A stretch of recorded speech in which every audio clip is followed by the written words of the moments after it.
In recent months, members of the mainstream media have been suggesting the need for a change in our diets to save the planet.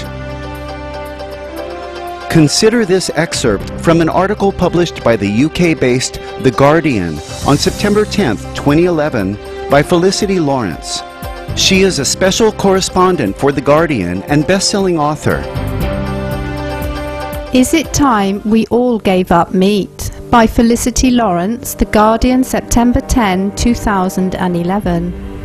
The two most pressing reasons for cutting back on meat today are climate change and global population growth. The post-war years have seen an explosion in the numbers of animals intensively reared for meat and milk. This livestock revolution and the change in land use that has gone with it, however, now contribute nearly 1/5 of global greenhouse gas emissions. Most people could do more for the climate by cutting meat than giving up their car and plane journeys. The UN predicts that the number of farm animals will double by 2050, except of course it can't. The livestock of Europe already require an area of vegetation 7 times the size of Europe to keep them in feed. If people in emerging economies start eating as much meat as we do, there simply won't be enough planet. Intensive meat production is a very inefficient way of feeding the world. Farm a decent acre with cattle and you can produce about 20 pounds of beef protein. Give the same acre over to wheat and you can produce 138 pounds of protein for human consumption. If the grain that is currently used to feed animals were fed instead directly to people, there may be just enough food to go round when population peaks. Will food scarcity and climate change soon be the most pressing issues of our world? Or are they already? The next 2 articles we have excerpted, also from The Guardian, elaborate further. Food prices driven up by global warming, study shows. Scientists warn that farming practices must be adapted to a warmer world and rises in global population. By Damien Carrington, The Guardian, May 5, 2011. The new research joins a small number of studies in which the fingerprint of climate change has been separated from natural variations in weather and other factors, demonstrating that the effects of warming have already been felt in the world. Scientists have shown that the chance of the severe heatwave that killed thousands in Europe in 2003 was made twice as likely by global warming, while other work showed that the floods that caused £3.5 billion worth of damage in England in 2000 were made 2 to 3 times more likely. Food prices have reached new record highs this year and have been implicated as a trigger for unrest in the Middle East and Africa. A rising appetite for meat is a critical factor, said Wolfram. We actually have enough calories to feed the world quite comfortably. The problem is meat is really inefficient. As many kilograms of grain are needed to produce 1 kilogram of meat, he said, as countries get richer and have a preference for meat, which is more expensive, they price people in poorer countries out of the market. Crops for animal feed destroying Brazilian savanna, WWF warns. By Dan J. Lloyd, The Guardian, April 11, 2011. The rising global appetite for meat is contributing to the destruction of enormous wooded grasslands in southern America, WWF warned on Monday. While satellite data and stronger law enforcement have led to a decline in deforestation in the Amazon rainforest, the Cerrado, a savanna that covers more than 1/5 of Brazil, has experienced ongoing deforestation due to the expansion of soy agriculture, led by demand for soybean to produce feed for factory-farmed animals. Human activity through agriculture and cattle rearing has devastated 50% of the Cerrado, with only 20% of it still intact. During her visit to the region last week, UK Environmental Secretary Caroline Spellman said, "The Cerrado is a huge area, as big as France, Germany, Italy, Spain and the UK put together. It's globally important in terms of biodiversity and storing the world's carbon dioxide, but it doesn't receive the same attention from the international community. Because of that, people are not aware of the uncertain future it faces. In a dangerously warming world, the impacts of animal factory farms only worsen a devastating trajectory for our environment. The following is an excerpt from the New York Times about animal farm pollution. Keep in mind that this local case is just part of a worldwide problem.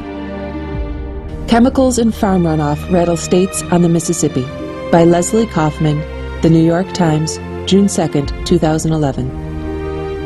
Dead zones have been occurring in the Gulf since the 1970s, and studies show that the main culprits are nitrogen and phosphorus from crop fertilizers and animal manure in river runoff. They settle at the mouth of the Gulf and fertilize algae, which prospers and eventually starves other living things of oxygen. Government studies have traced a majority of those chemicals in the runoff to 9 farming states, and yet today, decades after the dead zones began forming, there is still little political common ground on how to abate this perennial problem. Scientists who study dead zones predict that the affected area will increase significantly this year, breaking records for size and damage. The survey found that corn and soybean crops were the largest contributors to the nitrogen in the runoff, and manure was a large contributor to the amount of phosphorus. While majestic forests and vital oceans suffer ongoing ravages due to demands for meat, another plague erupts.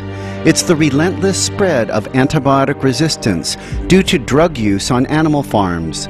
According to 2-time Pulitzer Prize-winning U.S. author Nicholas Kristof, the loss of 31 people in Europe from a rare strain of E. coli have raised alarms worldwide, but we shouldn't be surprised. He explains why in his column for the New York Times. When Food Kills by Nicholas D. Kristof, The New York Times, June 11, 2011. The Food and Drug Administration reported recently that 80% of antibiotics in the United States go to livestock, not humans. And 90% of the livestock antibiotics are administered in their food or water, typically to healthy animals to keep them from getting sick when they are confined in squalid and crowded conditions. The single state of North Carolina uses more antibiotics for livestock than the entire United States uses for humans. This cavalier use of low-level antibiotics creates a perfect breeding ground for antibiotic-resistant pathogens. The upshot is that ailments can become pretty much untreatable. The Infectious Diseases Society of America, a professional organization of doctors, cites the case of Josh Nahum, a 27-year-old skydiving instructor in Colorado. He developed a fever from bacteria that would not respond to medication. The infection spread and caused tremendous pressure in his skull. Some of his brain was pushed into his spinal column, paralyzing him. He became a quadriplegic, depending on a ventilator to breathe. Then, a couple of weeks later, he died. There's no reason to link Nahum's case specifically to agricultural overuse. But looking at numbers, by far the biggest element of overuse is agriculture. We would never think of trying to keep our children healthy by adding antibiotics to school water fountains, because we know this would breed antibiotic-resistant bacteria. It's unconscionable that Big Ag does something similar for livestock. One of the most common antibiotic-resistant pathogens is MRSA, which now kills more Americans annually than AIDS and adds hugely to America's medical costs. An article this year in a journal called Applied and Environmental Microbiology reported that MRSA was found in 70% of hogs on one farm. The final 2 media reports for today focus on the solution. First, an article published in the New York Times summarizes a speech by His Royal Highness the Prince of Wales made this year at Georgetown University, USA. The Sustainable Prince by John M. Broder, The New York Times, May 4, 2011. Prince Charles said that organic, locally grown food accounts for only 2 to 3% of sales in the United States and Europe because it remains more expensive than food produced by industrial methods. One of the reasons for the huge price discrepancy, he said, is that governments encourage large-scale corporate farming through a variety of subsidies. These include direct support like payments to farmers and tariffs on imported agricultural goods, and indirect subsidies by not charging for the external costs of such farming methods, like air and water pollution and emissions of climate-altering greenhouse gases. The royal family has long received sizable government subsidies for its vast land holdings, many of which are classified as agricultural property. As things stand, doing the right thing is penalized, the prince said. Has the time arrived that we need to take a long, hard look at how public subsidies are geared? He said that governments should grasp one of the biggest nettles of them all by replacing the subsidies for food factories that mistreat animals and harm the land with incentives for a more humane and durable form of agriculture. The point, he said, is to achieve a situation where the production of healthy food is rewarded and becomes more affordable, and the Earth's capital is not so eroded. Hugh Fearnley-Whittingstall is a popular food and cookery writer and broadcaster in the UK. On August 26th, The Guardian announced notorious carnivore Hugh Fearnley-Whittingstall now eats little or no meat or fish. Here he explains why. Hugh Fearnley-Whittingstall, The Joy of Veg, by Hugh Fearnley-Whittingstall, The Guardian, August 26, 2011. We eat too much meat in the West, too much for our own health and far too much for the welfare of the many millions of animals we raise for food. I believe that factory farming is plain wrong environmentally and ethically, so it saddens me to say that despite some recent significant gains in the UK on poultry and pork welfare, the problems associated with the industrial production of meat are globally speaking as bad as ever. I now understand that in order to eat these foods in good conscience, I have to recognise, control and impose limits on my appetite for them. To that end, over the last 18 months or so, I have undergone a sea change in the way I cook. It began as an exercise, but it became nothing short of a small revolution. It is now the case that most of the meals I eat contain no meat or fish, and I can tell you, with my hand on my heart, that I eat better than ever. Why don't I allow a modest amount of meat into most things? Because it would be a cop-out. That's why. That approach is ultimately the wrong mindset for serious change. It suggests a kind of clinging onto meat, as if a meal is incomplete without it. That, I think, is the feeling we need to let go of. Meat is so familiar, so convenient, the easy route to something we instantly recognise as a proper meal.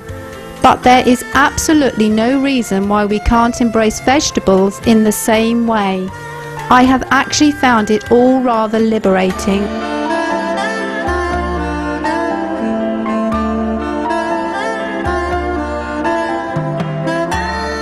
We appreciate the journalists, The Guardian, The New York Times, and other media groups who have been raising the issue of seriously changing our food choices to save the planet and our lives. May we all adopt, as Mr. Fearnley-Whittingstall said, the liberating, organic, vegan way of living and farming for a safer future.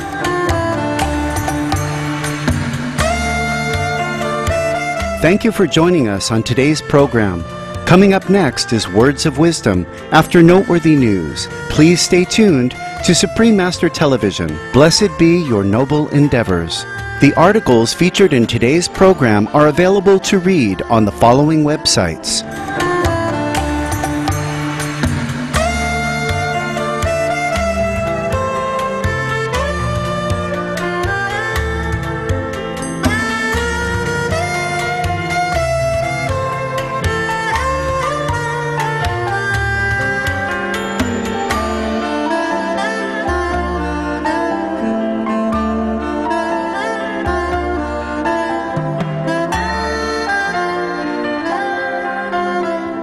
For more details, please visit www.suprememastertv.com/EE.